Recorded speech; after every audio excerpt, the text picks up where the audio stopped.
கலந்து சொல்றீங்க ஹாப்பி பர்த்டேடா.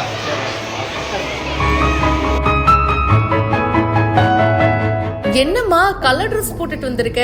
ஓ பர்த்டேவா, பிறந்த நாள் வாழ்த்துக்கள்னு மாணவிக்கு இப்போ அமைச்சர் அன்பில் மகேஷ் பொய்யாமொழி அவர்கள் விஷ் பண்ணிருக்காரு.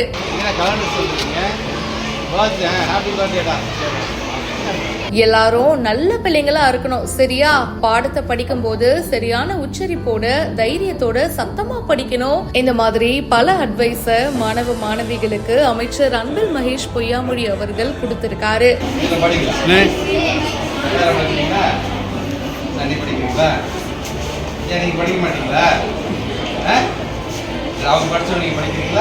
வத்தலகுண்டுல அரசு உதவி பெறும் பள்ளிகள்ல அவரு ஆய்வு மேற்கொண்டாரு. திண்டுக்கல் மாவட்டம் வத்தலகுண்டுல அரசு உதவி பெறும் திருச்சிலுவை பெண்கள் மேல்நிலை பள்ளி மற்றும் புனித தோமையார் தொடக்க பள்ளிகள்ல பள்ளி கல்வித்துறை அமைச்சர் அன்பில் மகேஷ் பொய்யாமொழி அவர்கள் ஆய்வு பண்ணிருக்காரு.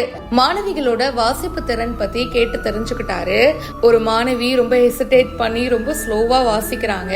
அந்த மாணவிய என்கரேஜ் பண்ற விதமா ஒன்னும் இல்லம்மா, சரியான உச்சரிப்போட தைரியத்தோட சத்தமா வாசிக்கணும் அப்படின்னு என்கரேஜ் பண்ணிருக்காரு. 10th ஸ்டாண்டர்ட் படிக்கிற மாணவிகள் கிட்ட பேசும்போது பொது தேர்வுகளை தைரியத்தோட எதிர்கொள்ளணும் அப்படின்னு சொல்லியிருக்காரு. யூனிஃபார்ம் போடாத ஒரு பொண்ணை பார்த்துட்டு என்னம்மா கலர் ட்ரெஸ் போட்டிருக்கேன் அப்படின்னு கேட்கும் போது இன்னைக்கு என்னோட பர்த்டே சார் அப்படின்னு அவங்க சொல்ல பிறந்த நாள் வாழ்த்துக்கள்மா அப்படின்னு விஷ் பண்ணிருக்காரு. கூடவே தொடக்க பள்ளியில குழந்தைகளுடைய வருகை மற்றும் அவங்களுடைய பாதுகாப்பு பத்தி ஆசிரியர்களுக்கு ஆலோசனையும் கொடுத்திருக்காரு. இந்த வீடியோ இப்ப சமூக வலைத்தளங்கள்ல வைரலா பரவிட்டு இருக்கு. இத பத்தி உங்களுடைய கருத்துக்களை ஷேர் பண்ணுங்க. இப்பவே ஃபாலோ பண்ணுங்க.